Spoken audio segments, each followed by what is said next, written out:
হন হন দহ দহ মথ মথ হুং ফট সোয়াহা। প্রথমে কেন্দ্রকোনা মন্দিরে পূজা হবে, তারপর বলি হবে, আগে রক্ত চাবে মা। আজও আজ পর্যন্ত এই মন্দির বলি ছাড়া পূজা হয়নি, রোজ বলিও লাগবে। অরিজিনালি কামাখ্যা তন্ত্রটা তাহলে কি? ওং রিং রক্ত চামুন্ডি, অমুক আমার বশীকরণ হোক। গুরু ছাড়া বীজমন্ত্র উচ্চারণ করা উচিত না, সেটা বিশাল পাপ। ইসমাইল যোগী যদি কেউ নাম না শুনে, তা কামাখ্যা তন্ত্র সিদ্ধি করে কোনো লাভ নেই। থাবর মন্ত্র যেটা বলছে কামাখ্যার মায়াং মন্ত্র, সেটা খুব পাওয়ারফুল।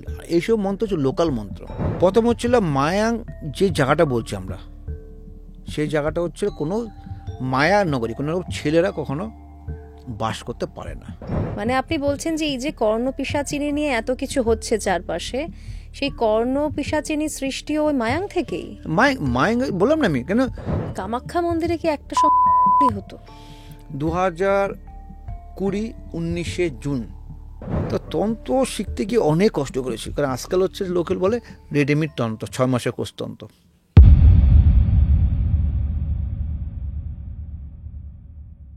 সঙ্গে সঙ্গীতায় আপনাদের সঙ্গে আমি সঙ্গীতা। আজকের এই পডকাস্টে আমাদের সঙ্গে রয়েছেন সাধক দিব্যজ্যোতি শাস্ত্রী। প্রায় 40 বছর ধরে তিনি তন্ত্রের সঙ্গে যুক্ত। কামাখ্যা মন্দির এবং মায়ানগরী মায়াংকে একেবারে কাছ থেকে দেখেছেন তিনি। এই পডকাস্টে অনেক অলৌকিক ঘটনা নিয়ে যেমন কথা হলো, তেমনি কথা হলো কামাখ্যা তন্ত্র এবং মায়াংয়ের সাবর তন্ত্র নিয়ে। জানতে হলে শেষ পর্যন্ত সঙ্গে থাকতে হবে।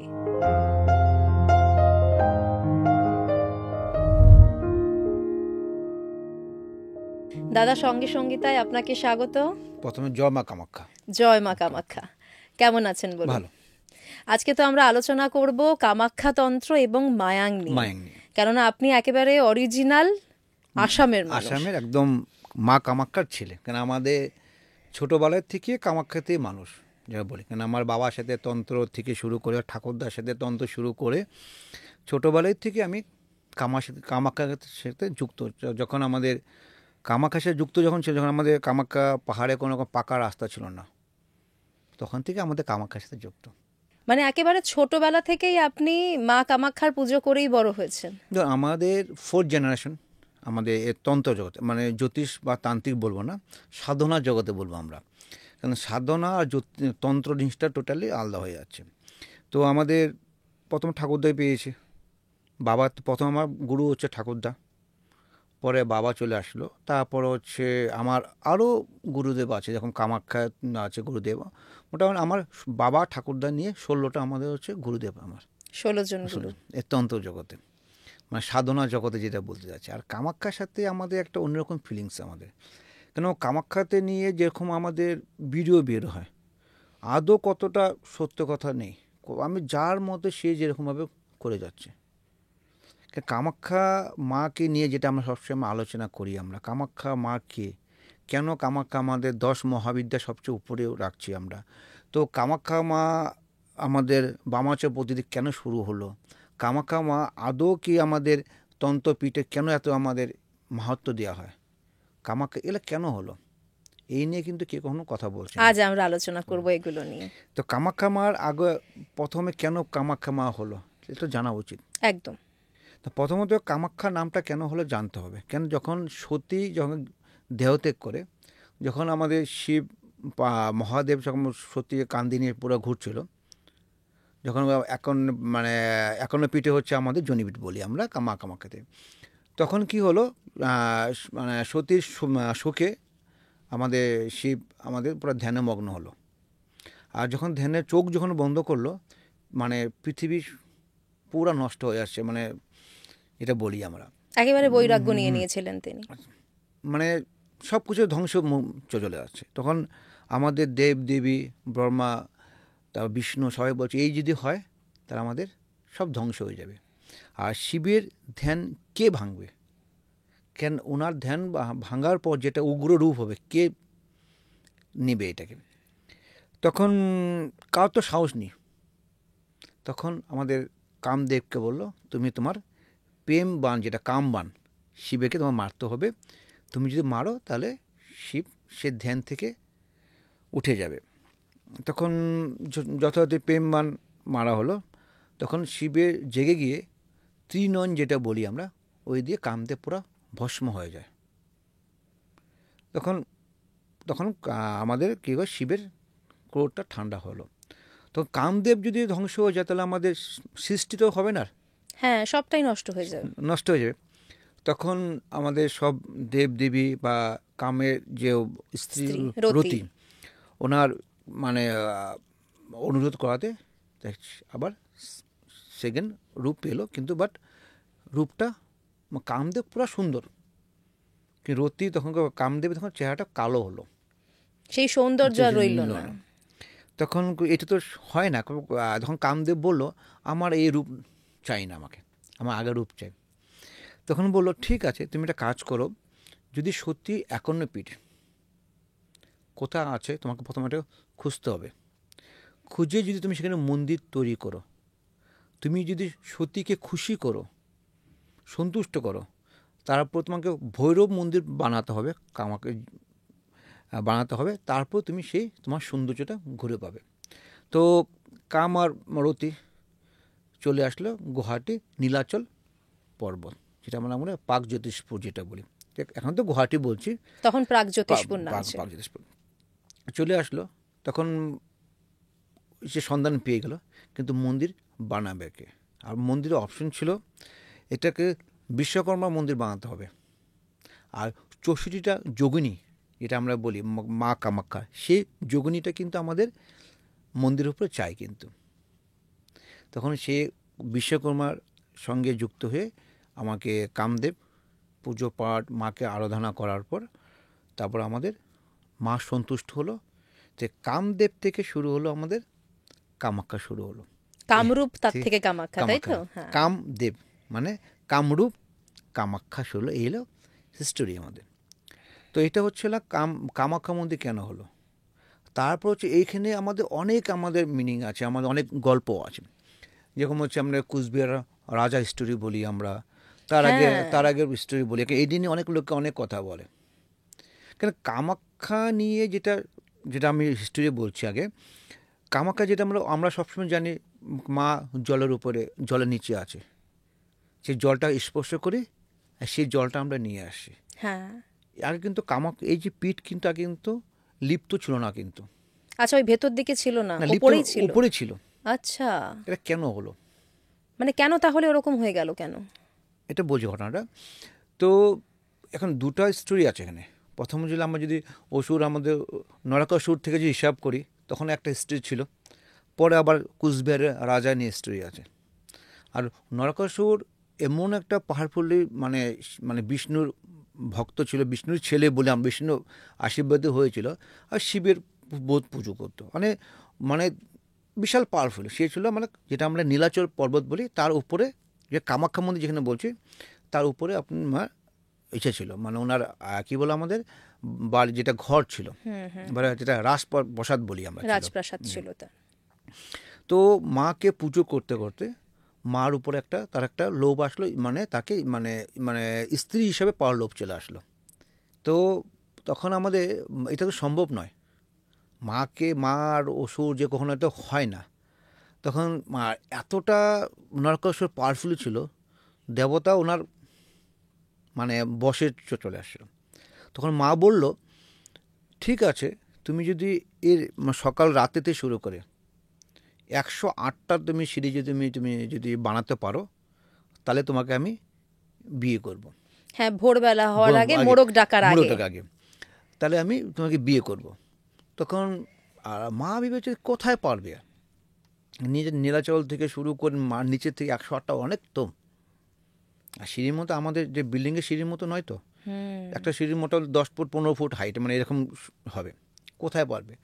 তো মা দেখছে মানে মোটামুটি ভোর হওয়ার আগে মোটামুটি 160টা সিঁড়ি হয়ে গেছে। তখন মুরগ ডাক দিল, তখন এই একটা ঘটনা। তারপর হলো মার সাথে বিয়ে হলো না, তখন এটাকে ছলনা করে তখন আমাকে মন্দিরে পূজা বন্ধ হয়ে গেল। মানে তার মানে তখন নরকাসুর রেগে গিয়ে মন্দিরের পুজোটাই বন্ধ করে দিল, কেউ কোনো পুজো দিতে হবে না। শিব, এটা সে জমানা বলছে। ঠিক আছে, এই একটা হিস্ট্রি চলে গেল। তারপর যখন কুচবিহারে যেটা রাজা শুরু করলো 1535, হ্যাঁ সেঞ্চুরি ঘটনা বলছে, আজকে ধরো মানে হাজার হাজার বছর বছর আগের আগে বলতে ঘটনা। গেলে। তো 1535 সনে যখন কুচবিহার রাজা যখন আমাদের রাজত্ব আসলো, মানে যখন আগে তো কামরূপ মানে আসামিটা পুরো রাজত্ব ছিল কুচবিহার রাজার। তো এই কুচবিহার রাজা দর্শনটা অন্যরকম ছিল, সে মায়ের খুব ভক্ত ছিল। সে মায়ের ভক্তি যখন আগে তো শিকার করতে সে কুচবিহার থেকে সে গুয়াহাটি চলে গেছে। তখন কি হলো, কুচবিহার রাজা যখন যাচ্ছিল তখন ওদের যেটা সেনা প্রতিষ্ঠান ছিল ওনার সাথে একটা বিচ্ছেদ হয়ে গেল, উনি যখন একা চলে গেল। তো জল তেষ্টা খুব পেয়েছে, ঠিক আছে, তখন জল তেষ্টা পেয়েছে, খাবে গেল, যখন এত জঙ্গলে জল কোথায়, সে পাহাড়ের উপর জল কোথায়, তখন একটা ছোট্ট একটা কুণ্ডু দেখলো। আচ্ছা, তখন তো মন্দির ধ্বংস, সে তো ধ্বংস করে দিয়েছে, নরকাসুর ধ্বংস করে দিয়েছিল। তখন হলো তখন তো ছোট্ট একটা মন্দির ছিল। তখনকে কুচবিহার রাজা মাকে বলল, আমি যদি জল যদি পেয়ে যাই খাবার যোগ্য, আর যদি আমাদের কি বলে, যেহেতু আমাদের সেনাপতি বা ভাইদের সাথে জঙ্গলে এসেছিলাম আমরা, ওদের সাথে যোগাযোগ আবার যদি হয়ে যায় তাহলে আমি এই মন্দিরটাকে অল্প বড় করবো। আবার বানিয়ে দেবো। না, তখন কামাখ্যা মন্দির নাম ছিল না, তো কামাখ্যা বলে উনি নর্মাল মন্দির যেরকম হয় আমাদের ছোটো ছোটো মন্দির, যেটা আমরা বলি হলে কাজ হলে আমি মন্দির বানিয়ে দিব। তখন যে জলটা স্পর্শ করলো, জলটা খেলো, খাওয়ার পর রাজা ঘুমিয়ে পড়লো। না, সেখানে একটা ছোট্ট ঘটনা না, যখন বলছো না আমি এই মন্দিরটাকে পুরোটা মন্দিরকে সোনা দিয়ে তৈরি করব, মানে প্রত্যেক মানে কি বলে আমাদের ইটের যে আমরা গাঁথনি বলে না, ওখানে আমরা এক রত্তি করে সোনা দিব কিন্তু। তো বলেছিল কুচবিহার রাজা বলেছিল, এই নিয়ে ঘুমিয়ে পড়লো। পরের দিন সকালে উঠে দেখে মানে ওনাদের মানে যত সেনা ছিল বা অথবা যাদের সে মানে বনেবীর সবাই একসাথে যুক্ত হলো। তখন থেকে শুরু হলো আমাদের মন্দির হলো কামাখ্যা মন্দির শুরু হলো। তো পূজারি কে হবে, তখন মায়ের ভক্ত ছিল হলো কেন্দ্রকোনা বলে, যেমন আমাদের দক্ষিণেশ্বরে যেরকম রামকৃষ্ণদেব বা তারাপীঠে বামাখ্যাপা, আর কেন্দ্রকোনা ছিল হলো প্রথম পূজারি, মানে আমাদের হচ্ছিল মা কামাখ্যা। আর ওনার অদ্ভুত, যারা পূজারি বলবো না, সাধক বলবো না, যারা পূজারির কথা শুনতে খুব আমাদের খারাপ লাগে আমাদের। তো যখন উনি যে পূজা করতো মাকে, নর্মাল সকালে পূজা হতো আর সন্ধ্যার সময় উনি মাকে কালো কাপড় নিয়ে, নিজে কালো কাপড় পট্টি লাগিয়ে মাকে আরাধনা করতো। এই আরাধনা যখন করতো তখন কিন্তু আমাদের সতী মানে মা ওর সামনে এসে নৃত্য করতো, এতটা ওনার মন্ত্র পাওয়ারফুল ছিল।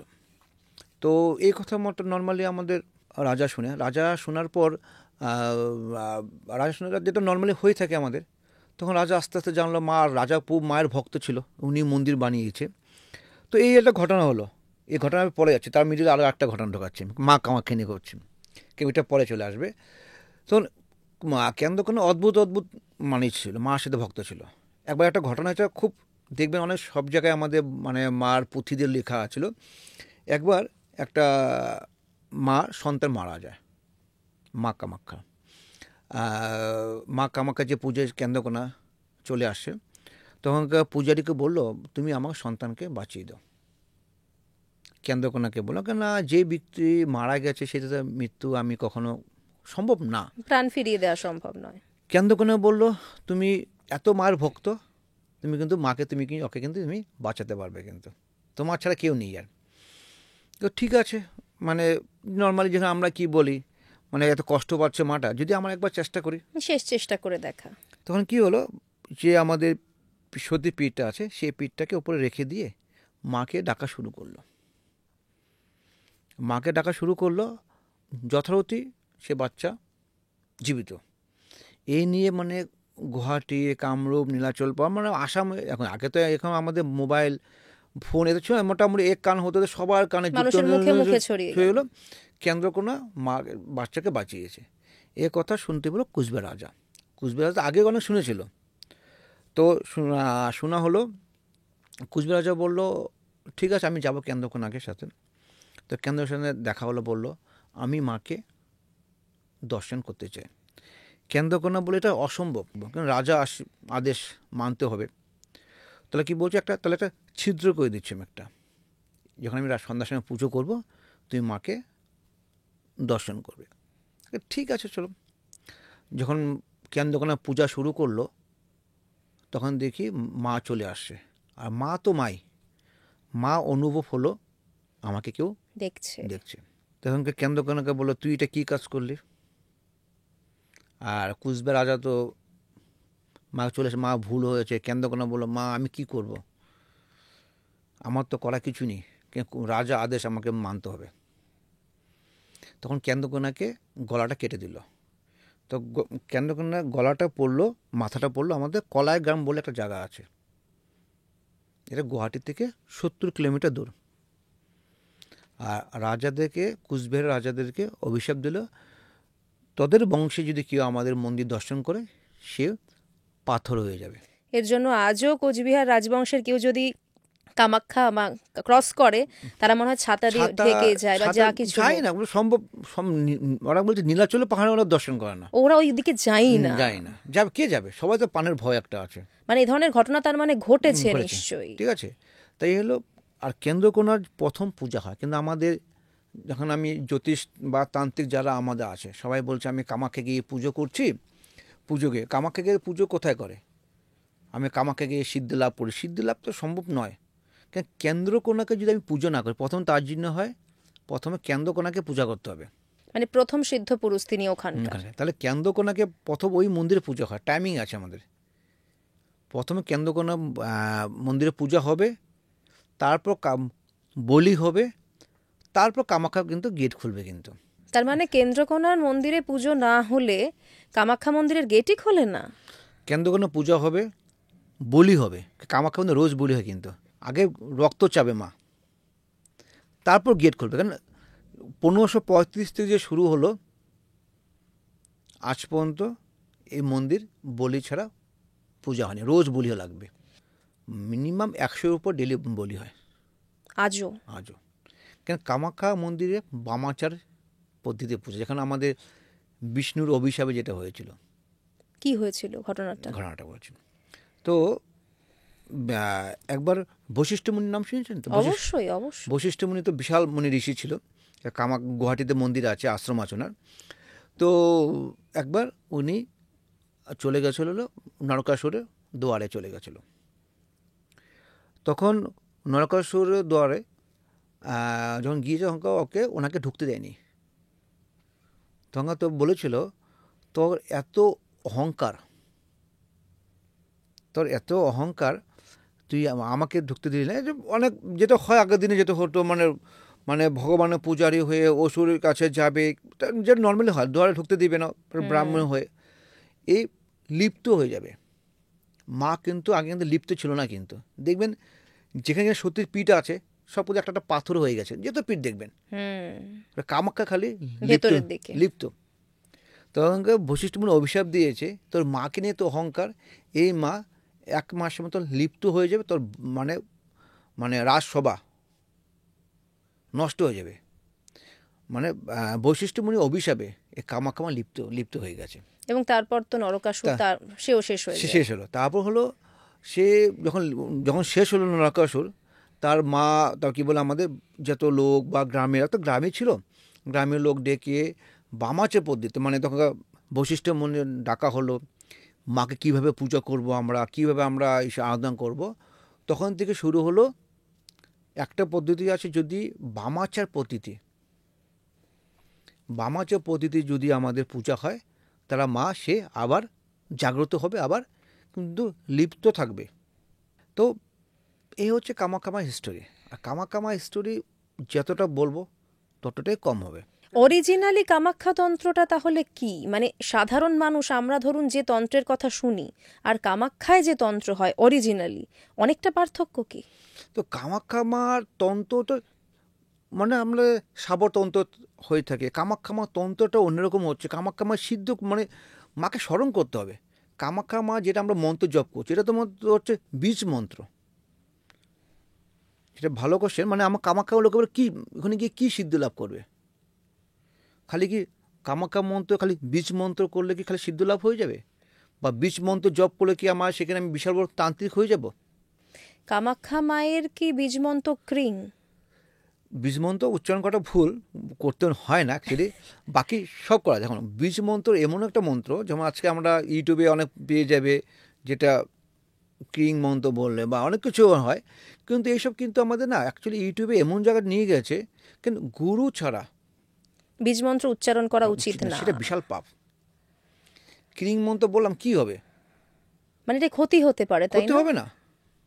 আমি বগলা মন্ত্রী, বগলা কি আমার শত্রু প্রচুর হয়েছে, বগলা মন্ত্র জপ করব, ক্ষতি হবে না। কেন এত সমস্যা আজকাল আমাদের বাড়িতে? কেন আমরা লোক তন্ত্র বা এই মন্ত্র নিয়ে লোকে যেভাবে জপ করে না, ঠিক করা উচিত নয়।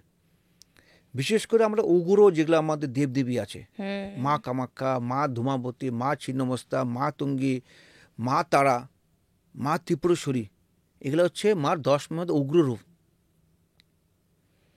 আর এই উগ্র রূপ যদি পূজা বা জপ করা হয়, তার নেগেটিভ এফেক্ট পড়তেই হবে। কামাখ্যা মা তন্ত্র সিদ্ধি লাভ বা তন্ত্র করা বিশাল টাফ, সাধারণ ব্যক্তির ক্ষেত্রে সম্ভব না। কেন আমাদের যে কোনো মন্ত্র আজকাল হলো একটা কথা, যে কোনো মন্ত্র আমাদের যদি 1 লাখ জপ করি, এই জপে কিন্তু আমাদের জপ কিন্তু সাধারণ হচ্ছে না। কামাখ্যা মা মিনিমাম, কামাখ্যা মা আমাদের 24 থেকে 25 লাখ মন্ত্র জপ করতে হবে।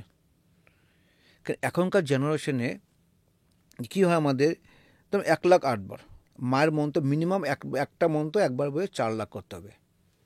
4 যদি করি আমরা, 5 বার যদি করি, তা তো 20 লাখ হচ্ছে। আচ্ছা, তার মানে ওই আপনি একবার বসছেন, অতক্ষণ টানা মন্ত্রপাঠ করে যাবেন? তাই তো লোকে করতে হবে। মন্ত্র সিদ্ধি আসলে কি হয় না, সাধনা এত সহজ নয়। সাধনা যেটা আজকাল লোকে করছে, সাধনা এত সহজ। আগের দিন লোকে কি হতো, যারা মুনি ঋষি সাধক ছিল, সেই জঙ্গলে গিয়ে সাধনা করা হতো, বা বাড়িতে বসে হতো না, একান্তে। এখন আমরা বাড়িতে বসে। কারণ দেখুন, একটা এক্সাম্পল দিচ্ছি, আমরা যখন আমরা সাধারণ বলছি, আমরা সেটা সবাই করতে হবে। যখন আমরা 108 মালা জপ করি না, আমরা জপ করছে যখন 15 বার 20 বার হওয়ার পর না, আমরা কিন্তু মাইন্ড ইমব্যালেন্স হয়ে যায়।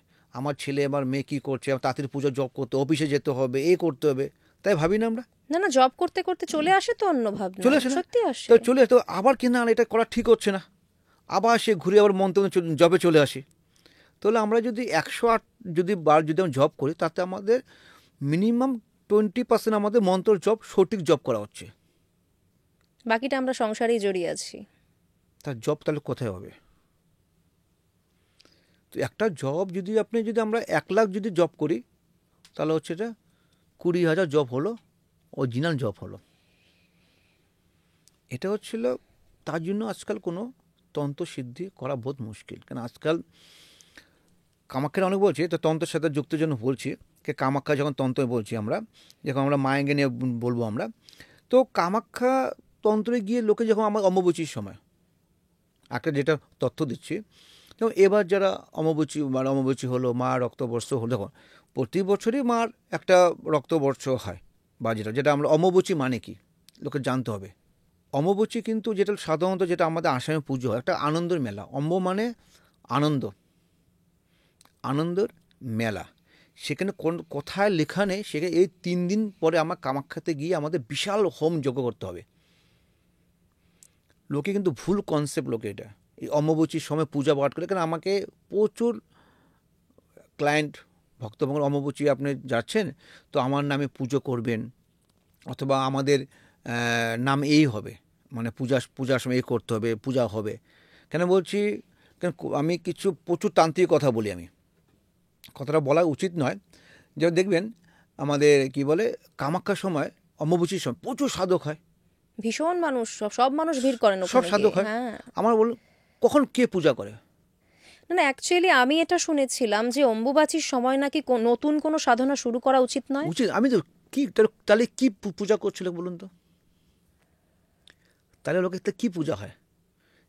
অম্বুবাচী যাচ্ছি, এখানে সাধনে মোটামুটি ধরুন আমার 200 ক্লায়েন্ট হলো, 200 ক্লায়েন্টে 2,000 করে নিলাম, 3-4 লাখ টাকা হলো। সেখানে মোটামুটি এসি রুমে 4-5 দিন থাকবো। থাকার পর কামাখ্যা আসার থেকে একটা সিঁদুরের কোটা হলো পয়সা, তারপর লাল কাপড় দিয়ে দেবে, এটা মার রক্তবস্ত্র। তাই তো অম্বুবাচী হচ্ছে। অম্বুবাচী আসামে যেটা হয়, কোনো দেবদেবীর পূজা হয় না, কোনো মন্দির কেন, কোনো ছোট বাড়িতে পূজা হয় না। আর মেয়েদের তো আরও অনেক নিয়ম। ছেলেরা কোনো চুল দাড়ি কাটবে না, মাথা কোনো রকম তেল দিবে না, সেরকম অম্বুবাচী আসার মতো। তাহলে পূজাটা কখন হচ্ছে? আসল ভুল মিথ্যে সত্যি অনেকটা জড়িয়ে যাচ্ছে, আমরা বুঝতে পারছি, কিন্তু আমি অরিজিনালটা জানতে চাইবো যে অরিজিনাল কামাখ্যা তন্ত্র কতটা পাওয়ারফুল। তো কামাখ্যা তন্ত্র পাওয়ারফুল হচ্ছে হলো আমাদের ইসমাইল যোগী, যে হচ্ছিল কামাখ্যার মেন তান্ত্রিক। এতক্ষণ আমরা বললাম কামাখ্যা হিস্ট্রি, বললাম কামাখ্যা মন্ত্র কোথায় লেখা নেই, কামাখ্যার মন্ত্র এই আছে, এই করলে তোমার তন্ত্রের ক্রিয়া কাজ হবে। যেটুকু আমরা আলোচনা করলাম বা যা নিয়ে লোকে কথা বলে, কামাখ্যা গিয়ে মন্দিরে করলে সব কাজ আমাদের পূজা পাঠ সিদ্ধি হয়। কোনো শাস্ত্রে লেখা নেই, কোনো মন্ত্র নেই এই কামাখ্যার মা এই বশীকরণ পূজা করলে স্পেশালি কোনো বশীকরণ মন্ত্র আছে কি না। তো এই মন্ত্রগুলো কার হলো? সাবর মন্ত্র কেন হলো? এটা কে তৈরি করেছে? যেটা মায়ের, যেটা নাচ সম্প্রদায়, ওর জন্যই আমি একটু একটু জানি আর কি, যে আমি এটা হচ্ছে মেন, এটা হচ্ছিল মেন কথা আমাদের চলে আসলাম। বাকি হলো লোকে সব যাই বলে, কামাখ্যাকে গিয়েছি, সাধনা করেছি, এগুলো সব ভণ্ডামি কথা, কোনো নেই। ইসমাইল যোগী যদি কেউ নাম না শুনে, তা কামাখ্যা তন্ত্র সিদ্ধি করে কোনো লাভ নেই। ওনার যে সাবর মন্ত্র ছিল, এটা নিজে বানানো মন্ত্র, যেটা হচ্ছে মায়াংয়ে চলে। আর মায়াং আর কামাখ্যার সাথে বিশাল একটা কানেক্টেড। কিন্তু মায়াংয়ে তো আজকাল সেরকম মন্ত্র নেই, মায়াং তো আজকাল অন্যরকম হয়ে আছে। সব জায়গায় তো এখন কমার্শিয়ালাইজ হয়ে গেছে, কমার্শিয়ালটা ঠিক আছে, কমার্শিয়াল আমি বলবো না, যা যেটা ব্যবসা, যা যা আলোচনা করা ঠিক না, কিন্তু বাট মন্ত্র নিয়ে এরকম ভুল এখন সব। অ্যাকচুয়ালি আমরা তো আসামে, তো কামাখ্যা মা, তখন লোকে যখন ভুল বলে তখন আমাদের কষ্ট হয়, মনে একটা ইমোশনাল টাচ থাকে আমার আসাম নিয়ে। তো কামাখ্যা নিয়ে মায়াং নিয়ে এই করে এত ভিউয়ার্স পাচ্ছে, তন্ত্রমন্ত্র, কামাখ্যা সিদ্ধি, মায়াং সিদ্ধি, মায়াঙ্গের তন্ত্র কী সিদ্ধি করেছে আমি নিজেও জানি না। আমি আজ পর্যন্ত কোথাও মায়াঙ্গে সিদ্ধি করে সে আমি কখনো আজ পর্যন্ত শিখলাম না। তো কামাখ্যা আর সাবর মন্ত্র যেটা বলছে, কামাখ্যার মায়াং মন্ত্র, সেটা খুব পাওয়ারফুল। আর এইসব মন্ত্র হচ্ছে লোকাল মন্ত্র, সেটা কোনো রকম পুঁথিতে পাবে না। এটা হচ্ছে গুরুবিদ্যা। যে আমি বললাম মানে এই মন্ত্র লেখা আছে, বইয়ে লেখা আছে, পাবে না। যেহেতু আমরা বশীকরণ করি বা যেহেতু আমরা সত্য দমন করি, কোনো মিনিংলেস এগুলোকে। কারণ সাবরতন্ত্র দীক্ষা না হলে, তাহলে সাবরতন্ত্র যদি না শেখা হয়, তাহলে কামাখ্যা গিয়ে কোনো রকম সিদ্ধি লাভ হবে না কিন্তু। আর সাবরতন্ত্র কিছু বিদ্যা আছে যেটা হচ্ছে হলো, যেটা মায়াঙ্গে চলে, মানে হচ্ছে আমাদের হলো জড়িবুটি যেটা বলি আমরা, ন্যাচারাল যেটা বলি আমরা, নেচার নিয়ে কাজ হয়। আর সেই পুঁথি হচ্ছে মায়াঙ্গে মিউজিয়ামে আছে। এই পুঁথি কেউ পাবে না, মিউজিয়াম তো পাবে না। কেন বলছি, কেন আমি যেটা করি, মানে আমার বাবা যে দিয়ে বা ঠাকুরদা দিয়েছিল, কেন আমাদের ধরুন 182 বছর ধরে আমাদের মানে তন্ত্র বা জ্যোতিষ সঙ্গে আমাদের চলছে আমাদের। তো সেই ঠাকুরদার হাতে, ঠাকুরদা নয়, ঠাকুরদার বাবার কথা বলছি আমি, ওনার হাতে লেখা, আমি ওই হাতে লেখাই দিয়ে আমি ওই মন্ত্র ইউজ করি। সাবর মন্ত্র হচ্ছে হলো খুব তাড়াতাড়ি লোকের সাথে আমাদের কানেক্টেড হয়ে যায় আমাদের।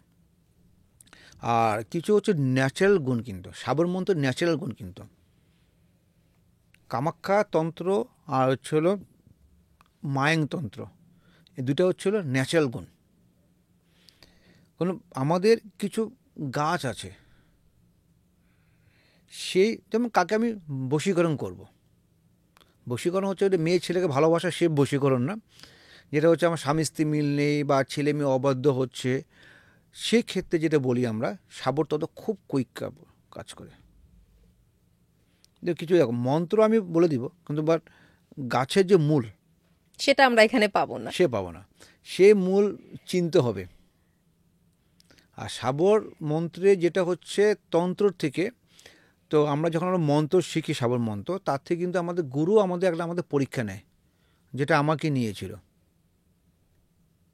যেটা আমার গুরু আমার পরীক্ষা নিয়েছিল, সেটা অন্যরকম পদ্ধতির হবে, সেটা অন্যরকম হচ্ছে। কিন্তু সেই পদ্ধতি যদি কেউ পাস না করে, যেটা আমরা পাস ফেল বলি না, তাহলে সাবর মন্ত্র শেখা যাবে না। আচ্ছা, তার মানে একটা ওই আগে পরীক্ষা দিয়ে নিতে হবে, পাশ করলে তবে আপনি কোয়ালিফাই করলেন। তো আমি যদি বলি, তখন আমার বাবা আমাকে বলেছিল, তুমি তো এই শিখেছো সাবর মন্ত্র, বাবা দিয়েছিল। তারপর আমাকে বললো তুমি চলে যাও, অমুক গুরু আছে। সেটা আমি বলবো মোটামুটি 2001-এ। আমি খুব ছোটোবেলা থেকে তন্ত্রের সাথে যুক্ত। পড়াশোনার থেকে বেশি ইন্টারেস্ট ছিল এই তন্ত্র জেগেছিল। তো 2001-এর ঘটনা বলবো। আমি তাহলে সাবরতন্ত্র কীভাবে শেখা যায়, যখন আমি তন্ত্র নিয়ে আলোচনা করছি, তো খালি সাবরতন্ত্র বললাম, সাবরতন্ত্রে ওই মন্ত্র আছে, এই মন্ত্র আছে, ওইটা নয়। হ্যাঁ, বেস থেকে শুরু করতে হবে, জানতে হবে সাবরতন্ত্র আমাকে। আমার যে গুরুদেব ছিল, তা গুরুদেবের উনি বলছে যে সাবরতন্ত্র মেন, মানে এখনও উনি নেই, ওনার ছেলে আছে। আর ওনার ছেলে এখনও মোটামুটি ধরুন 90-র উপরে এজ হয়ে গেছে। তো উনি আমাকে বলল, মানে যখন গুরুদেব বলল আমাকে, আমি বললাম আমি সাবরতন্ত্র আমি শিখতে চাই, বা কি আছে এটার মধ্যে। কেন বাবা তো শিখিয়েছিল তোমার এই করো, কিন্তু আমার চাহিদা খুব বেশি, আমার মানে সাধনার উপরে, তন্ত্রের উপরে চাহিদা নেই আমার। কেন তন্ত্র হচ্ছে লিমিটেড, আর হচ্ছিল সাধনা হচ্ছে আনলিমিটেড। আমি আরও ঢুকবো, আরও জানবো কী আছে পদ্ধতি। কেন আমার ছোটোবেলাতেই ছিল তন্ত্র নিয়ে, মানে কি আছে ভিতরে। নাহলে আমার বাবা আমাকে ঠাকুরদা যা দিয়েছে সেটা তো আমার তো নিজের তৈরি করা পেয়েছিলাম। তা সেই নিয়ে তো আমি ব্যবসা বিশাল যা চলে যেতাম। কিন্তু আমার কি শিখবো, আমি কি জানবো, আরো নতুন কিছু জানার ইচ্ছে। 2000 হবে বা 2001-ই ঘটনা হবে। যখন আমি প্রথম গিয়েছিলাম সাবরতন্ত্র যখন শিখতে, তখন আমি আমার বাবা তুমি যাও, তুমি ওখানে পাবা। যাওয়ার পর বললাম, আমি বাবার কথা বললাম, ওকে না আমার বাবা এখন তন্ত্র শেখায় না। তারপর আমার বাবার নাম বা ঠাকুরদার নাম বলাতে, ঠিক আছে তুমি যে অমুকের ছেলে, তাহলে কাজ করো, সাবরতন্ত্রের 2টা নিয়ম আছে। তো উনি আমাকে বলল, তোমাকে একটা পদ্ধতি দিব, তুমি এই কাজ যদি করো তুমি বেঁচে থাকতেও পারো আর তুমি মারা যেতেও পারো। এই কথা শোনার পর কি তন্ত্র শিখতে যাবে কেউ আর? আমি তন্ত্র অনেক ঘুরেছি, কেন বড় বড় যে আমার শ্মশানে বিশাল তন্ত্র অনেক জায়গায় গিয়েছে, সে নাম। তো উনি আমাকে বলল, আমি বাবাকে এসে বললাম এই কথা বললো, যাবো না, আমি যা হবে যা হবে যা দেখা যাবে, আর তন্ত্র এত শেখা আমার লাগবে না সাবরতন্ত্র শিখতে। তা হঠাৎ কেন যাবো, হঠাৎ মনে হলো আবার যাবো। যাওয়ার পর বললো শনিবার মঙ্গলবার যদি অমাবস্যা তিথি হয়, কেন আমাদের সাবরতন্ত্র কিন্তু 2টা হয়। একটা বুধবার, যদি কেউ যদি সাবরতন্ত্র ইউজ করতে চায়, বুধবারের সাবরতন্ত্র হচ্ছে 3টা কারণ হয়। একটা বুধবার, রবিবার অথবা পুষ্যা নক্ষত্রে যদি কখন শনিবার পড়ে, তখন সাবর মন্ত্র আমাদের সিদ্ধি লাভ করা হয়। মানে সাবর মন্ত্র আমরা সিদ্ধি লাভ তো নয়, মানে মন্ত্রের উপর আমরা যেটা আমরা প্রার্থনা বা যাই করে পদ্ধতি, এটা অন্যরকম। সাবর মানে ওটা রপ্ত হয় আর কি, ছোট্ট পদ্ধতি, কিন্তু বিশাল কিন্তু আয়োজন নয়। কিন্তু সাবর মন্ত্র ছোট্ট। আমি তখন আমাকে বললো চলো, পড়ে গেছে, চলো বুধবার শনিবার দিন গেলাম। যাওয়ার পর বললো তোমাকে রাত 12টার সময় আমাকে বললো, মানে গায়ে কোনো রকম বস্ত্র রাখা যাবে না, একটা সুতা বন্ধ রাখা যাবে না। সাধারণত আমাদের ছোটোবেলা থেকে বলতো সুতা গায়ে রাখতে হয় আমাদের, বা কোমরে যেটা পরে থাকে না, সব রাখবে। তো শনিবার মঙ্গলবার বা বস্ত্র ছাড়া তোমার ওই যেখানে গাছ একটা আছে, কলা গাছ আছে, ঠিক একটা গল্প, মানে একটা ন্যাচারাল। তো উনি আমাকে বললো ওই কলা গাছে কিন্তু বাদুর হয় না, বাদুর যে ঝুলে থাকে, যে তো বাদুর যে গাছে ঝুলে আছে, কলা গাছ সাধারণত খুব কম ঝুলে, কিন্তু কলা গাছে নর্মালি খুব একটা থাকে না, তো কিন্তু মায়ের থাকে। ঠিক আছে, সেই কলা গাছ থেকে, কলা গাছের কোনো যদি বাকলগুলো হয় না, আমার টেনে যদি তুমি ছিঁড়ে নিয়ে আসতে পারো, আর তুমি এমনভাবে ছিঁড়বে, কোনো রকম চাকু বা কেচি ইউজ করা যাবে না। আর যদি বাদুড় যদি উড়ে যায়, তাহলে তোমার কিন্তু মৃত্যু কিন্তু হতেই হবে। এই আমাকে গুরুদেব বললো। আমি তখন চিন্তা তন্ত্র শিখবো, আমি ভয় তো কাজ করবেই ভেতরে। দেখো যতবারই আমরা বলি তান্ত্রিক এত সে তো ভয়, মৃত্যু ভয় সবারই আছে। যার জন্য মন্ত্র শিখবো, তো যদি মারা যায় তাহলে কী হবে? আর এটা আমার একটু অল্প গল্প টাইপ লাগলো, হয়নি বাদুর তো উড়ে যাবে, কলা গাছের কোনো বাদুর হয় নাকি। তো উনি তখন আমার বললো চলো কী হবে যা দেখা যাবে, উনি মানে এমনি বলেছে আমাকে ভয় দেখার জন্য। বিশ্বাস করো না, যখন আমি গেলাম যাওয়ার পর মানে বাদুর উনি যা যা বলো ন্যাচারাল সেম একই জায়গায় বাদুর আছে, কলা গাছ ঝুলে আছে। আমার যা অ্যাড্রেস বললো, তুমি জঙ্গলের ভিতরে গিয়েছি আমি, জঙ্গলে যাওয়ার পর দেখি সেম কলা গাছ, বাদুর ঝুলে আছে। আর উনি বলেছে যখন তুমি কলা গাছ যখন ছিঁড়বে বাকলটাকে, তোমার সামনে দিয়ে যা যাবে তোমার কিন্তু ধরতে হবে। তুমি যেটা সাপও হতে পারে বা যাই হতে পারে, সে বাঘও হতে পারে, কেন সাবতন্ত্র এই একটা পদ্ধতি তন্ত্র আয়ত্ত করা। কেন সাবতন্ত্র হচ্ছে হলো মানে মন্ত্র থেকে এই কাজে বেশি এফেক্ট বেশি হয়। সাবতন্ত্র কিছু একটা পদ্ধতি বলছি আমি, তখন যখন আমি বাকলটা কলাটা ধরলাম দেখে একটা দিকে টান দিয়েছি, দেখি একটা সাপ যাচ্ছে, হাত দিয়ে ধরলাম। উনি বলছে তুমি খুলতে পারবে না, ঠিক আছে। আর ওই বাকলটা ছিঁড়ে নিয়ে আসলাম, ছিঁড়ে আমি নিয়ে আসলাম গুরুদেব আমি নিয়ে আসছি। সাপটাও সঙ্গে নিয়ে এসেছি, সব কিছু নিয়ে সাপ। আমি ধরছি ভাবছি সাপ আছে আমার হাতে, একদম মা কামাখ্যা দিব্যি। আমি বলছি আমার হাতে সাপ আছে, সাপ আমাকে ধরে গেছে, ভয় পেয়ে নিয়ে আসি গুরুদেব, আমি সাপ ধরে নিয়ে আসছি আমি, ঠিক আছে। কোথায় দেখতে তো সাপ কোথায় আছে, এসে দেখছেন নেই নেই। আমার বাহাতে ধরেছিলাম আমি, দেখি আমি ছোট্ট একটা বাকল কলা গাছে। তখন গুরুদেব বললো এই হলো তো হলো সাবরতন্ত্রের মেন পরীক্ষা না, এটা তো হচ্ছে পদ্ধতি সাবরতন্ত্রের। যে একটা হাড় বাকলের সাথে একটা হাড় দিল গুরুদেব আমাকে, ওই ওইটা হচ্ছে সাবরতন্ত্রের মেন ক্রিয়ার ফল। সাবরতন্ত্র মন্ত্র তো অনেক পেয়ে যাবে, ধরুন কাকে আমি একটা বশীকরণ করবো, একটা গাছের মূল আর যেটা আমি মানে লিপ্ত করেছি মানে যেটা পেয়েছিলাম সেটা যদি আমি কারো জলের মধ্যে, যেমন কাকে বশীকরণ করবো, আমি এটা জল নিব, ওই গাছের শিকড় নিব, ওই যেটা পেয়েছিলাম 2000 ঘটনা বলছিলাম, ওটা যদি আমি মন্ত্র জপ করে, যেমন একটা বলছি আমরা মন্ত্র, ওং রিং রক্ত চামুণ্ডী অমুক, আমার অমুকের জায়গার নাম হবে আমার বশীকরণ হোক, এটাই মন্ত্র। এই একটা মন্ত্র। কারণ সাবর মন্ত্র বেশি ডিপলি বলা উচিত না, কারণ যে বলবে তার পাওয়ারটা কমে যায়।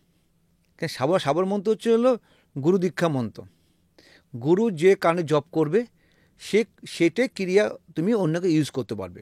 মানে শ্রাবণ মন্ত্র শেখার সময় অলৌকিক ঘটনা, মানে আপনার গুরুরা এমন কিছু করেছেন যেটা দেখে আপনি অবাক হয়েছেন, এমন কোনো ঘটনা মনে পড়ছে? তো উনি তো নিজে তো একটা সে অদ্ভুত ধরনের লোক, উনি লোকে কথা বলবে লোকে ভাবে, উনি কিন্তু আমি দেখেছি উনি আমার এক জায়গায় কিন্তু 4টা রূপ ছিল না, 4 জায়গায় রূপ থাকতো। মানে আমার সাথে কথা বলছে আমার গুরুদেব, সেম টাইমে অন্য জায়গায় গিয়ে উনি কথা বলতো, কিন্তু 4 জায়গা দেখাতে পারতো। আমি 2000 সনের ঘটনা বলছি, কিন্তু বেশি 25 বছর এক ঘটনা বলছি কিন্তু। মানে উনি রূপ নিতে পারতেন, একই সময় দু জায়গায় উপস্থিত থাকতে পারতেন, 3-4 জায়গায় উনি চলে যেত। ওনার তন্ত্রে এই পাওয়ার ছিল সাবরতন্ত্রে।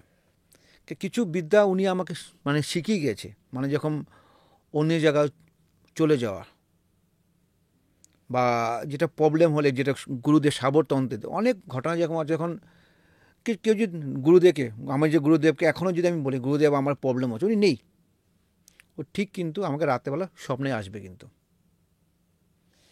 এটা হচ্ছে ওনার একটা অদ্ভুত ধরনের একটা কোয়ালিটি ছিল। হ্যাঁ, মানে আজকে উনি সশরীরে নেই কিন্তু ওনার সূক্ষ্ম শরীরে তো আছেন, ঠিক আছে। আর সাবরতন্ত্র যেগুলো আমি দেখেছি, বশীকরণ যেটা আমি ঘটনা বলি, বশীকরণ ম্যাক্সিমামই সাবরতন্ত্রে ম্যাক্সিমাম চলে। কিন্তু কামরূপ কামাখ্যা আর হলো মায়াং, এটা হচ্ছে আমাদের বশীকরণ, যার জন্য লোকে আমাদের এতটা ফেমাস হয়ে যাচ্ছে কামাখ্যা মন্দিরটা বা সাবর মন্দিরটা। ওখানে হচ্ছে বশীকরণ অথবা আমার উচ্চাটন, যেটা মারণ ক্রিয়া যেটা বলি আমরা, শর্টকর্ম যেটা বলি, সেখানে কিন্তু বেশি ইউজ করা হয় কিন্তু। এটা হলো বান মারা। সত্যি সত্যি মারা যায় বান? 100% মারা যায়। বান মারা যেটা হয় না শাবরতন্ত্রে, না লোক মরে যাবে এরকম শাবরতন্ত্রতে। শাবরতন্ত্রতে শুকনা বান যাকে বলে, লোক শুকিয়ে যাবে। শাবরতন্ত্র যখন আমার গুরুদেব অনেক দেখেছি আমি, যাদের দেখবেন বান মারে লোক শুকিয়ে যাচ্ছে, অথবা যখন কার বডিতে পুরো জল চলে আসছে। তারপর হচ্ছে হলো ব্যবসা, খুব দারুণ ব্যবসা চলছিল, সে ব্যবসা নিমিষে খারাপ হয়ে যাচ্ছে, লোককে ডিপ্রেশনে ভুগছে। দেখবেন অনেক কোয়ালিটি আছে, পড়াশোনা সেভাবে করতে পারছে না, রেজাল্ট ভালো হচ্ছে না, তারপর দেখবেন অনেক শত্রুতা করছে। সে শাবরতন্ত্রের খুব পাওয়ারফুলি কাজ হয়। আমি দেখেছি আমার একটা গুরুদেব যখন আসলো, গুরুদেব আমাকে, আমি এটা সবাইকে বলি, এই কাজ খুব পাওয়ারফুলি ক্রিয়া। আমি লাস্ট চেম্বারে আমি দিয়েছিলাম, এটা আমি লোকের সাথে শেয়ার করতে পারি। কারণ এইসব শেয়ার করলে কী হয়, আমাকে যারা এরকম কষ্ট পাচ্ছে, কেন আমাদের অনেক যাদের আছে টাকা পয়সা নেই, অনেক এ লোকে ভুক্তভোগ হচ্ছে, তন্ত্রমন্ত্র বা বান মেরেছে অথবা যাই করেছে। তো আমার কাছে একটা, আমার গুরুদেব কাছে একজন লোক এসেছিলো, যখন আমি প্রথম, এখন তন্ত্র তো আমি আগে শিখেছিলাম বাবার থেকে, বাট ওনাকে ওনার পদ্ধতি যেটা বলি আমরা, তো উনি আমাকে, এক লোক আসলো না, বান মেরেছিল, লোকটা খুব সুন্দর ছিল, হাসতে, উনি বললো 21 দিনের মধ্যে ওনার শরীরটা একদম শুকিয়ে গেছিল। ওনাকে গুরুদেব বললো ওনাকে মুসলিম তন্ত্র কী, মুসলিম বান, কেন বানটা ম্যাক্সিমাম মুসলিমদের উপরে বেশি কাজ করা, খুব খারাপ কাজ। উনি বলল এটা টোটকা বলা উচিত, ভুল হবে আমাকে, কিন্তু বহুত পাওয়ারফুললি। তো উনি বলল লাল আর কালো কার, যার উপর তন্ত্রমন্ত্র করা হয়, মানে শাবরতন্ত্রে বা অথবা বান মারা হয়, তো পায়ের থেকে শুরু করে মাথা পর্যন্ত যেটা হাইট আছে, লাল আর কালো কার দুটো একসাথে নিতে হবে, সেম একইভাবে কেটে নিয়ে ওইখানে 9টা গিট বাঁধতে হবে। কেন শাবরমন্ত্র হচ্ছিল সিদ্ধেশ্বরী, যে আমাদের সাধক ছিল, মেন আমাদের কি বলে মায়াঙ্গের, ওনার নাম নেই, সিদ্ধেশ্বরী বলে 9টা গিট, যদি গিট মেরে যে কি কোমরে যে ধারণ করে না, সিদ্ধেশ্বরী 9বার জপ করবে আর 9টা গিট মারবে। সেই গিটটা যদি কোমরে যদি পড়া হয়, যত বড় লোকে বান মারক ঠিক হয়ে যাবে। এটা হলো ছোট মন্ত্র, এটা শাবর মন্ত্র, সিদ্ধেশ্বরী বলে। শাবর মন্ত্র এই ছোট ছোট শব্দ বিশাল পাওয়ারফুলি। আর শাবর মন্ত্র সবচেয়ে খুব কম তাড়াতাড়ি, খুব 42 দিনের মধ্যে আমাদের শাবরতন্ত্র শেখা যায়। আচ্ছা, খুব কম সময়ে শেখাও যায়। সঠিক গুরু যদি পায় আমাদের, মানে শাবর মন্ত্র আপনি নর্মালি বাড়িতে করা, যখন আমরা বলি না, মানে ওই কন্যা পিছাসি নেই, এগুলো নেই, ওই থেকে কিন্তু শাবর মন্ত্র আরও তাড়াতাড়ি ফাস্ট। 42 দিন যদি কেউ, মানে আমাদের যে জব করে শাবর মন্ত্রে, অথবা যদি, কেন শাবর মন্ত্র হচ্ছে আমাদের হলো মন্ত্র জপ করতে হবে। তারপর হচ্ছে শাবর মন্ত্র যদি আমার শিকার আগে, মানে গণেশের মন্ত্র ধ্যান করবে, তারপর সঙ্গে হচ্ছে হলো লবঙ্গ, 7 রকমের মিষ্টি, আর হচ্ছে হলো এই দিয়ে যদি আমাদের শাবর মন্ত্রকে, যে গুরুকে স্মরণ করে এই মন্ত্রের স্মরণ যদি করা যায়, শাবর মন্ত্র অবশ্যই শিখতে পারবে। আর শাবর মন্ত্র যখন শিখবে কেউ, ফিল হবে কিন্তু শরীরে কিন্তু। আচ্ছা, অনুভব করা যায়।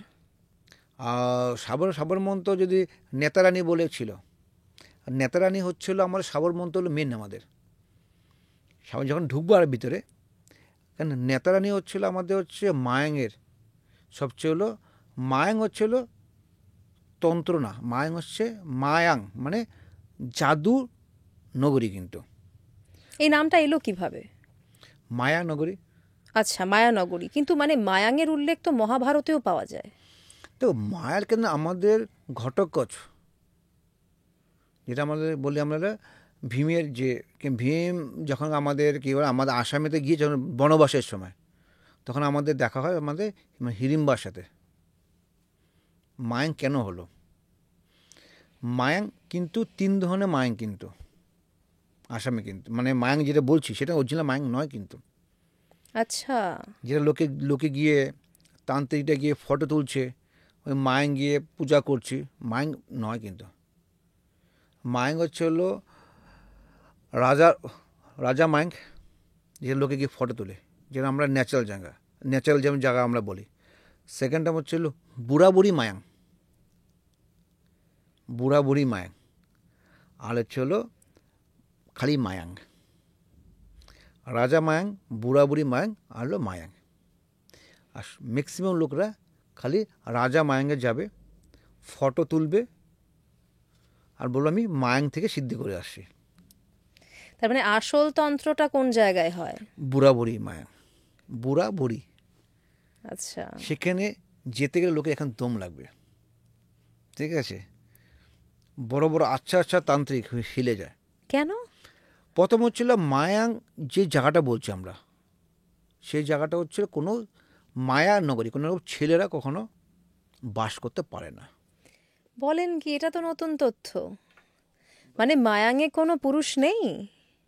যেটা বুড়ি যেটা মায়াং বলছি, যেটা মেন মায়াং বলছি, যেটা আগে যখন সৃষ্টি যখন হলো, যখন মায়াং কেন সৃষ্টি হলো, মায়াং ছিল মায়ানগরী, সেখানে হলো মহিলারা তন্ত্র শিখত, কোনো ছেলে মানুষ নেই। আর ওখানে গ্রামের একটা অভিশাপ ছিল, ওই অভিশাপে কখনো কোনো ছেলে কখনো জন্মগ্রহণ করে না।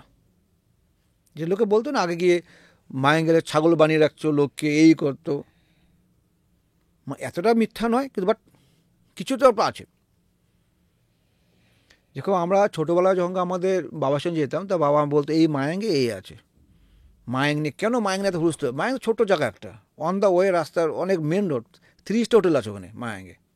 তা মায়াং যে 3 স্টার হোটেল আছে, এরকম কেন তন্ত্র জায়গা হলো?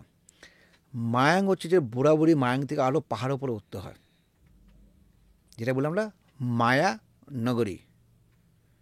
ওখানে সব খালি মেয়েদের খালি বাস থাকতো, আর এত মানে দেখার মতো মানে সুন্দর মেয়ে, ওই দেখে কোনো ছেলেরা আসবে না।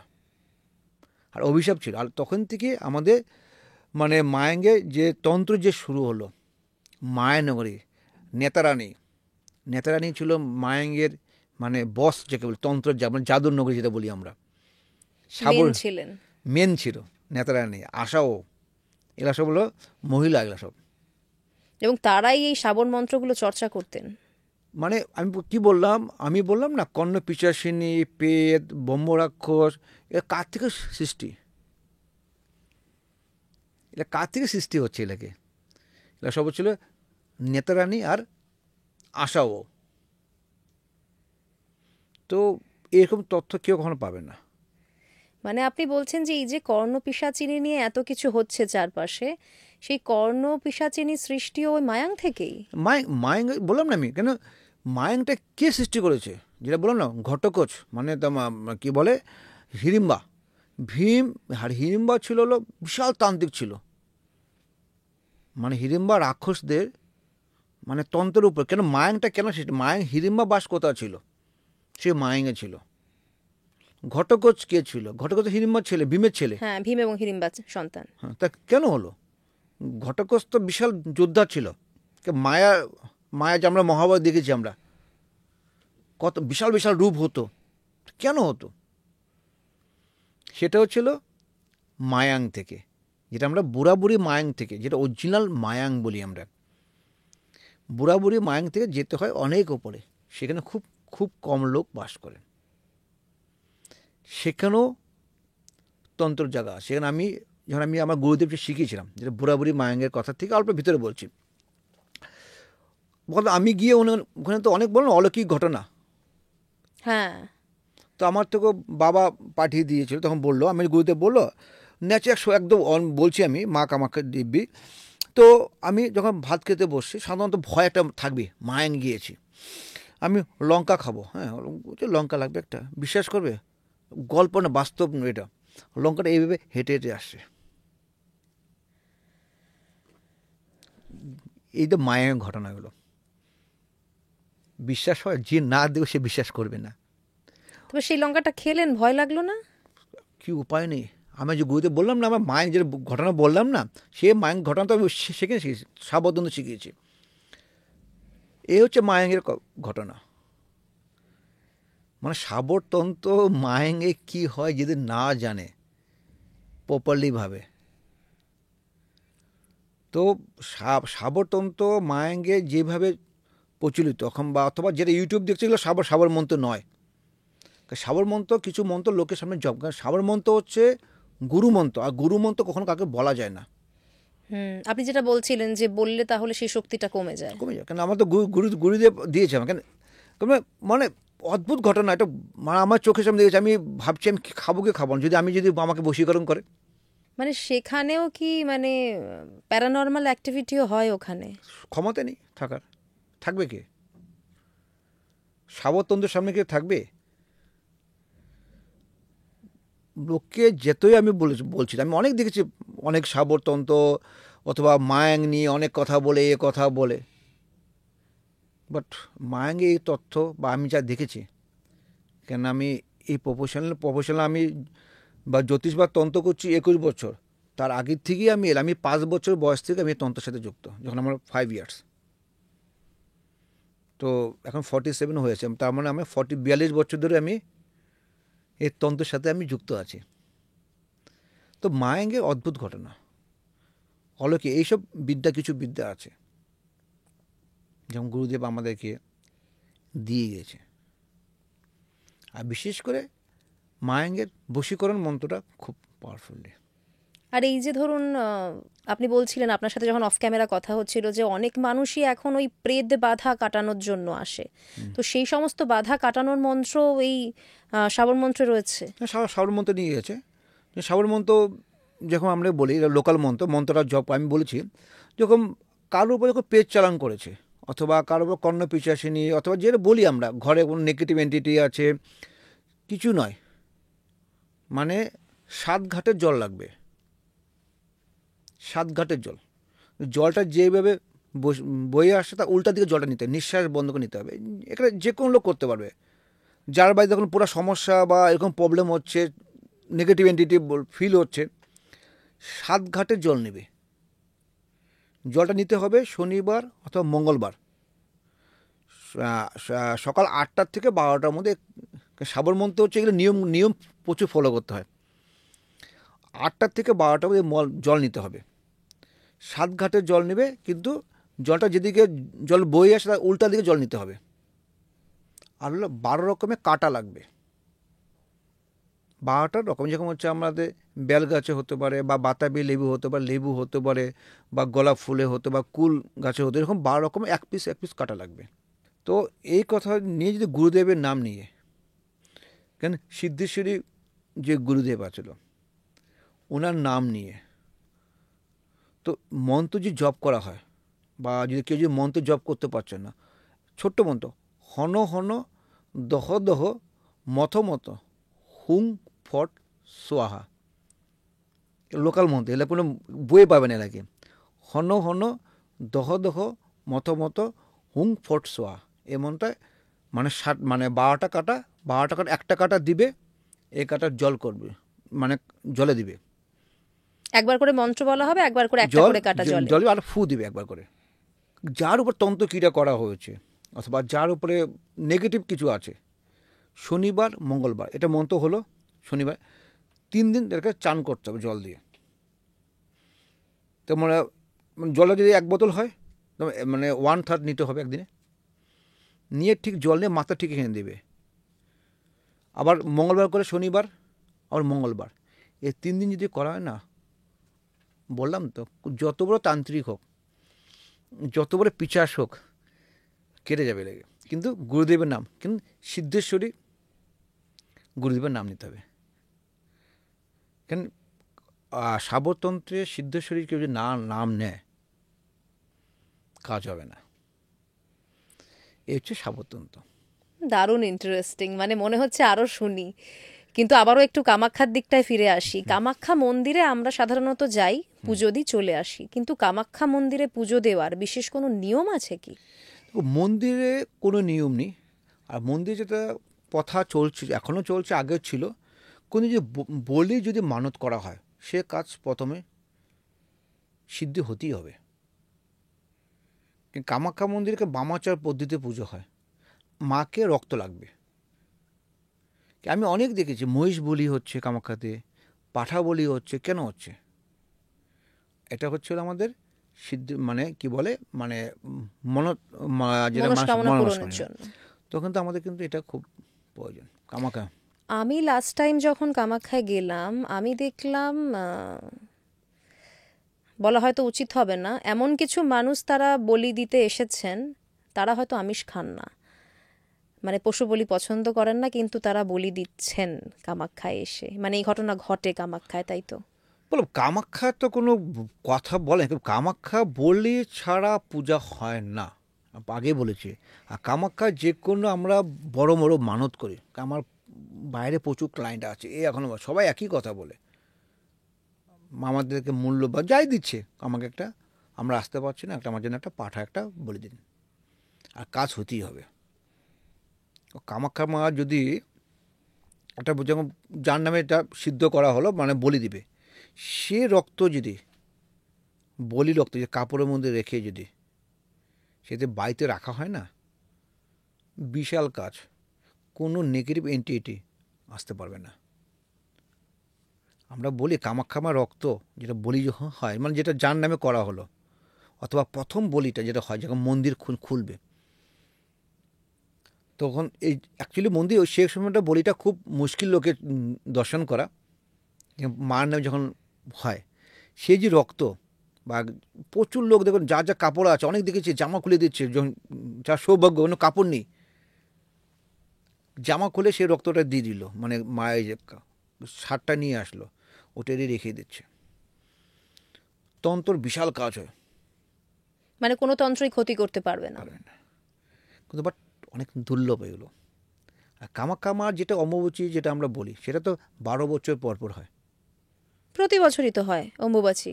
হচ্ছে তো, যখন আমরা কুম্ভ মেলা বলি না, 2 বছর 4 বছর 12 বছর, আবার যেটা হলো আমার লাস্ট 144 বছর বড় হলো। কারণ কামাখ্যা হচ্ছে অমাবস্যা আমাদের কলিযুগে মৃগশিরা নক্ষত্র তৃতীয় পদে, যদি যে নক্ষত্রে যখন আমাদের মা যে যখন ঋতুচাপ হয় সেটা বলি আমাদের অরিজিনাল অমাবস্যা বলি। তার মানে নক্ষত্র, গ্রহ নক্ষত্রর পজিশন দেখে? না, এমনি অমাবস্যা হচ্ছে সেটা আমি না বলছি না, বিশেষ তিথি বিশেষ ক্রিয়া সেই সময় হয়। আর সেই সময় যদি কোনো সাধক অথবা যারা সাধনা লাইনে যুক্ত আছে সেই সময় সিদ্ধি যদি করে, মানে মাকে যে আরাধনা করে বীজ মন্ত্র জপ করে, কিন্তু টাফ, কেন 3 দিনে 20 লক্ষ জপ করা সম্ভব নয়। কেন আমাদের নিয়ম সিস্টেম আছে, খালি মন্ত্র জপ করলে হবে না, মন্ত্র জপ করার পর এক দশমাংশ হোম করতে হবে, এক দশমাংশ আমার তর্পণ করতে হবে, এক দশমাংশ আপনার বর্জন করতে হবে, এক দশমাংশ আপনাকে দান করতে হবে, অথবা কুমারীকে সেবা করতে হবে। তার উপর হবে হলো আমার মন্ত্র সে কি করবে আজকাল। মাকে আজকে হলো আজকে তন্ত্র বললাম না, কিন্তু তন্ত্র বিশাল ব্যাপার। কামাখ্যা তন্ত্র যদি এই নিয়মে করা যায়, সে মা সঙ্গে থাকতেই হবে, ফিল হবে আমার বাড়িতে মা কামাখ্যা আছে বা কামাখ্যা আমার সঙ্গে আছে।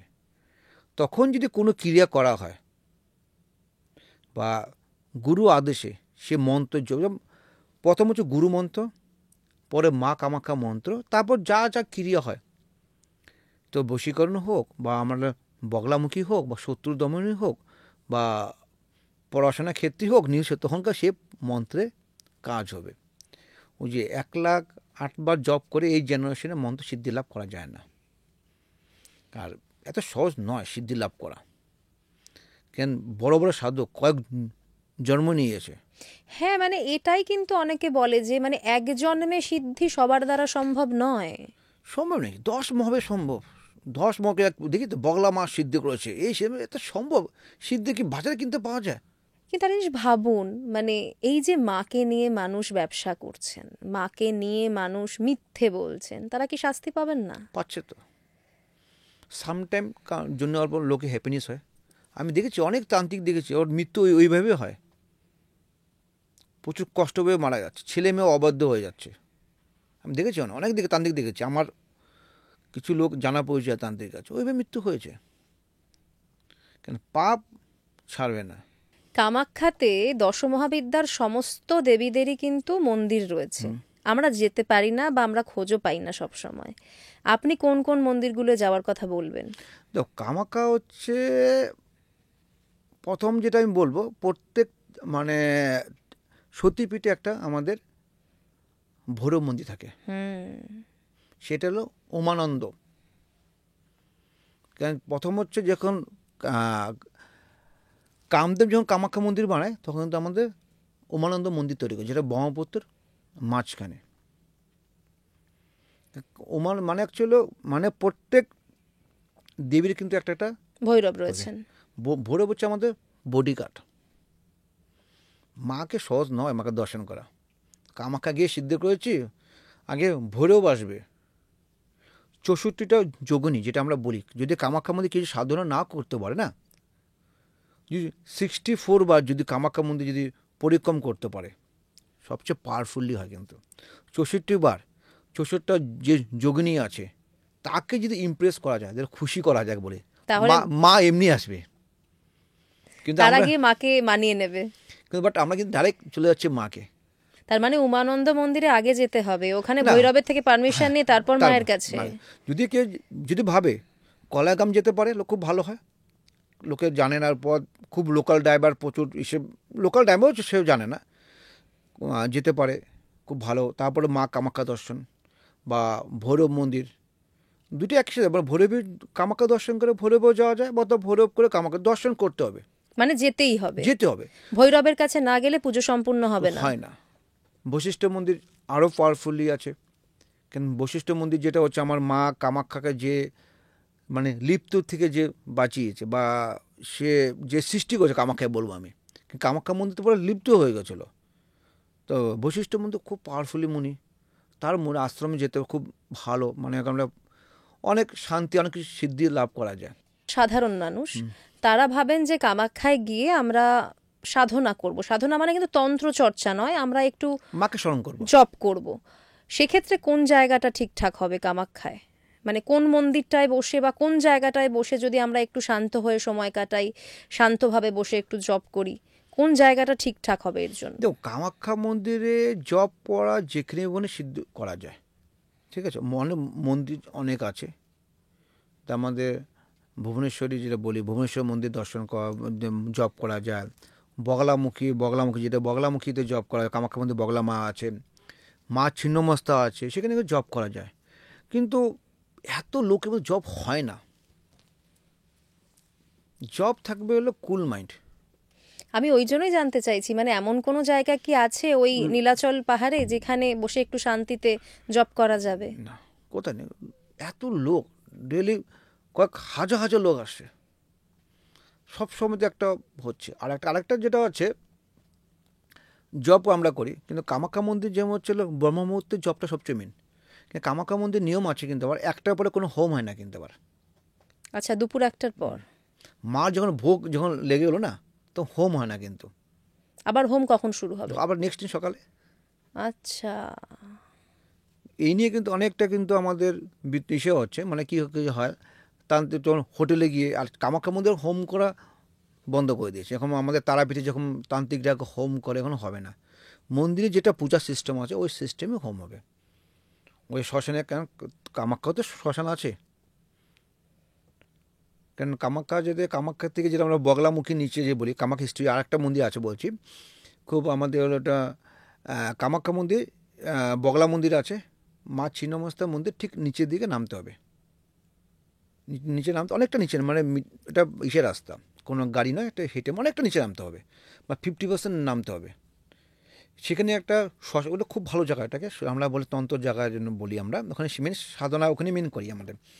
সেখানে শ্মশান আছে, আর ওখানে একটা মন্দির আছে, একটা অদ্ভুত মন্দির। মন্দিরটা হচ্ছিল একটা পাথর আছে, সাধারণ মন্দির, পাশে ব্রহ্মপুত্র মন্দির আছে। পাথরটা এমন আছে, তোমার হামাগুড়িতে ঢুকতে হবে। আচ্ছা, হেঁটে ঢোকা যাবে না? এই ছোট্ট একটা, এখানে একটা মন্দির একটা আছে, এখানে মানে হামাগুড়ি ঢুকতে হবে সবাইকে।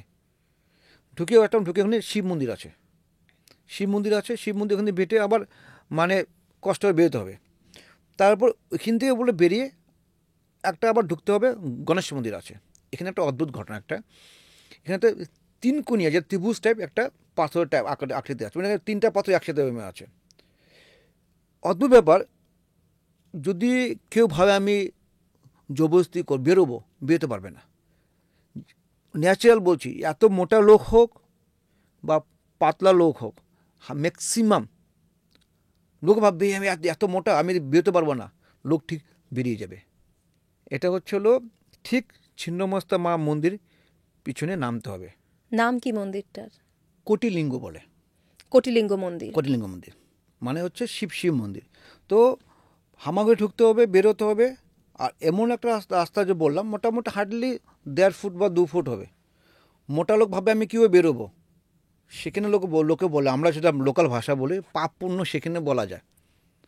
আমরা লোকাল ভাষা যেটা বলি না, তুই যদি পাপ করো এখানে তুই তাহলে বেরোতে পারবি না, আর যদি পুণ্য হয় তুমি বেরিয়ে যাবা। তো এর লোকাল ভাষা আমরা বলি, কিন্তু ওটা হচ্ছে কামাখ্যার বেস্ট জায়গা কোটিলিঙ্গ। সেটা হচ্ছে আমাদের তন্ত্র জায়গাতে জব করার। আচ্ছা, তার মানে ওখানে ভেতরে ঢুকে চুপ করে বসে জব করলে কেউ ডিস্টার্ব করবে না। বা ওই পরিবেশটা এরকমই। আর যারা যায় লোকাল নর্মাল, সেই জায়গা দেখে আসবে না, বলে না মায়ার জায়গা সেটা বলে।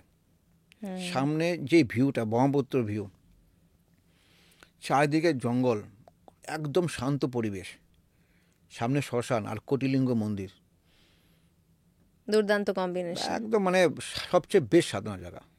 আপনি অলৌকিকের কথা যখন বললেন দাদা, একটু জানতে চাইবো, আপনি ছোটবেলা থেকে কামাখ্যা মন্দির দেখছেন এবং ওই কামাখ্যা ক্ষেত্রটাতেই রয়েছেন, বিভিন্ন অলৌকিক ঘটনা ঘটে ওখানে, এমন কোনো ঘটনা মনে পড়ছে যেগুলো সাধারণ মানুষ নর্মালি জানতে পারে না? কামাখ্যাতে লোকে এখন মানে আমাদের অলৌকিক বলতে সব, কামাখ্যাতে যারা মানত করেছিল, বিশেষ করে সন্তান যাদের হয় না, সন্তানের ক্ষেত্রে কিন্তু অলৌকিক ঘটনা। কিন্তু কামাখ্যা মন্দিরে কেউ যে পায়রা যেটা বলি আমরা, সেটা যদি মানত করা হয়, তো কিন্তু সন্তান যাদের হয় না, আমি যা শুনেছি বা আমি যা দেখেছি, 100% কাজ হয়েছে, সন্তানের দিকতে হয়েছে। আর বিশেষ করে যারা মৃত্যু থেকে বড় বড় হেলথ ইস্যু থাকে যারা আমাদের, সেই সময় যদি আমাকে যদি মানত করা হয়, সে বলির থেকে কিন্তু আমাদের কিন্তু কামাখ্যা সে কিন্তু মুক্তি পায়। কিন্তু হেলথ দুটোর ক্ষেত্রে কিন্তু খুব ভালো, কিন্তু কামাখ্যা আমাদের বলি পথে। আর কামাখ্যা তো অনেক ঘটনা প্রচুর আছে, বলে শেষ করে একদম ঘটনা এত ছোট ছোট, কিন্তু সব অলৌকিক ঘটনা। কামাখ্যা মন্দিরে কি একটা সময় নরবলি হতো? 2020 19 জুন নরবলি হয়েছিল। বলেন কি? 2000 থেকে যখন আমাদের লকডাউন ছিল 2020-তে কোভিডের জন্য, তখন এটা পুরো মিডিয়া, এখনও সেটা ওদিনকার রায় হলো 2019-এর পথে, 2020-র পথে 25-এ রায় দিল এটাকে আমাদের। তো 19-20 একজনের মহিলার মাথা পাওয়া গেছিলো ঠিক কামাখ্যা। তখন তো আমাদের মানে লকডাউন ছিল 20 সময়, ঠিক লকডাউন যখন জাস্ট খোলা শুরু করলো, তখন আমাদের দুর্গা মন্দির যে আছে সেখানে একটা কম্বলের মোড়া একটা মাথায় পেয়েছিল, ধরা পড়েছে। মানে কিছু তান্ত্রিক লিস্টে পড়া না, তান্ত্রিক বলবো না, ওদেরকে বিহারের ঘটনা হচ্ছিল। বিহারে তখনকার ওনাকে ওদের তান্ত্রিক বলেছিল, তোমার বাড়িতে গুপ্ত ধন যেটা বলি না আমরা, পূর্বপুরুষের ধন লুকিয়ে আছে, যদি দেওয়া হয় তাহলে কিন্তু সে ধন পাওয়া যাবে। তো যথারীতি মোটামুটি আমাদের ভূতনাথ মন্দির শ্মশান একটা আছে, সেখানে হলো প্রথম পূজা পাঠ করেছে। পূজা পাঠ করে তারপরে 19-কে রাতেবেলা 19 জন। কি ভয়ঙ্কর! আজও তো এরকমভাবে আগে প্রচুর হতো। আমাদের তন্ত্র জগতে বিশেষ সাধনা কিছু হয় আমাদের, সেই সাধনাকে আমাদেরকে ক্ষেত্রে ভালো হয়। বলেন কি সাধনা লাগে? মায়াং নিয়ে একটা ঘটনা বলি। আমার জীবনে ভয় না, মানে মৃত্যুকে হাতে নেওয়ার মতো ভয় বলবো, এমনি কোনো দেখে কাউকে ভয় পাইনি, কিন্তু মৃত্যুর ভয় যাকে বলি আমরা। তো যখন আমি বুড়াবুড়ি মায়াং বা যখন আমি তন্ত্র জগতে ছিলাম বা তখন শিখছিলাম, বা তখন আমাকে অন্য একটা তন্ত্র, অন্য একটা গুরুদেব বলছি আমি, আর এটা শাবতন্ত্রের সাথে যুক্ত নয়। তো কিছু তন্ত্র হয় আমাদের, মানে আমাদের মানে লোককে ইসে করার জন্য। তখন আমাকে গুরুদেব, আমি অনেক কষ্ট করেছিলাম। ও গুরুদেবের নাম নাম বলছি না আমি, কারণ নাম নিলাম নেওয়া পাপ, ওনার নাম নেওয়া। তো উনি আমাকে অনেক কষ্ট করেছে, ওনাকে সব কিছু করেছে আমি ওনাকে তন্ত্র শেখার জন্য। কারণ আমি তন্ত্র শেখার জন্য আমি যা মনে তাই করতে পারি, যতটা নিচে নামতে হয়। উনি আমাকে প্রচুর গালাগালিজ করেছিল। তো এই তন্ত্র শেখার জন্য আমি কাকে, আমার মাকে বলিনি, কাউকে বাবাকে বলিনি। মায়াং থেকে যখন আসছিলাম তখন আমি অন্য মুখে খবর শুনেছি উনি খুব মানে পাওয়ারফুল। পাওয়ারফুলি। তো ওনার পিছনে আমি অনেক পাপড় জন্য ওই হতে হয়েছে, ওনার কী না কই না ওনাকে। তো উনি আমাকে সব জায়গায় তুই শিখতে পারবি না, গালাগালিজ, মা বোন নিয়ে সব গালাগালি, যা ইচ্ছে তা ভাষা তন্ত্র যেটা হয়। আমি ওনাতে শিখবই না থেকে আমি। ওনার কিছু অলৌকিক ঘটনা ছিল, মানে লোকে ফেস দেখে বলে দেয় কী কী ঘটনা আছে, ঠিক আছে, সেটা আমরা কর্ণপিচার সিনে বলছি না। তো ওনার কিছু মানে বশীকরণ টাইপ খুব ভালো কাজ করে আমি শুনেছি। তো ওনার মন তো খুব পাওয়ারফুলি আছে। উনি আমাকে সবসময় বলতো তুই তন্ত্র শিখতে পারবি না, তুই যা চলে যা, এরকম উল্টা আবার যা আছে। হঠাৎ করে উনি আমার এই দেখে, যা তোর তন্ত্র শেখাবো, কিন্তু তোর 1998 ঘটনা বলছি। তো 98 উনি বলছি, তখন আমাকে বলছে তুই কাজ কর, তোকে 1,000 টাকা মতো হবে। 98 1,000 টাকা হচ্ছে, এত টাকা না কিন্তু হয়ে যাবে। তো ঠিক আছে, তাহলে আমি তোর তন্ত্র শেখাবো। আমাকে 1,000 টাকা কিন্তু তন্ত্র শেখাবে, কী তন্ত্র শেখাবে। কিন্তু উনি হচ্ছে শ্মশানে থাকতো, শ্মশান নিজেই বানিয়েছে শ্মশান, ওনার নিজেরই শ্মশান। উনি কোথার থেকে একটা ডেড বডি নিয়ে আসলো,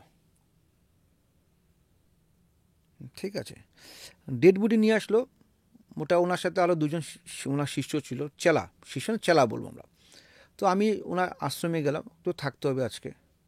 দেখি এ কথার মাছ কিনে নিয়ে আসলো, কয়েকটা মুরগি নিয়ে আসলো কিনে।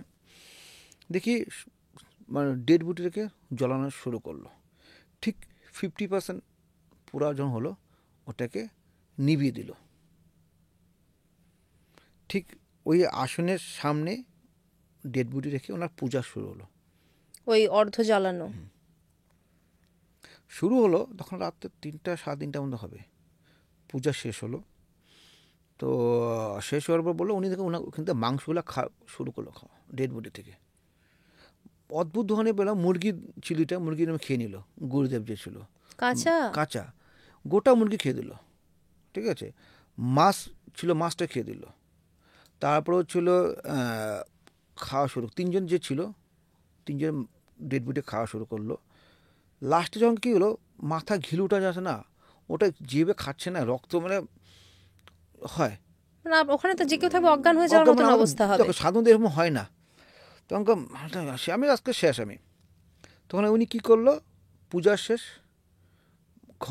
ঘর যে পূজার লাথির মধ্যে ফেলে দিয়ে মদ খেয়ে বলো, তুই যদি কালকে সকালে যদি বাঁচিস তোর তন্ত্র শেখাবো। 3:30টার সময় আমাকে উনি বলেছে, আমাকে একটা সার্কেল দিয়ে দিয়েছে, এই সার্কেল তুই বেরোবি না। তো আমার জীবনে ওই সময়টা মানে 3:30টার থেকে ঠান্ডার দিন, ভোরবেলা, তখন তো মানে ওই সময় মানে ভোর হতে তো অনেক টাইম, কারণ এখানে লোকই থাকে না।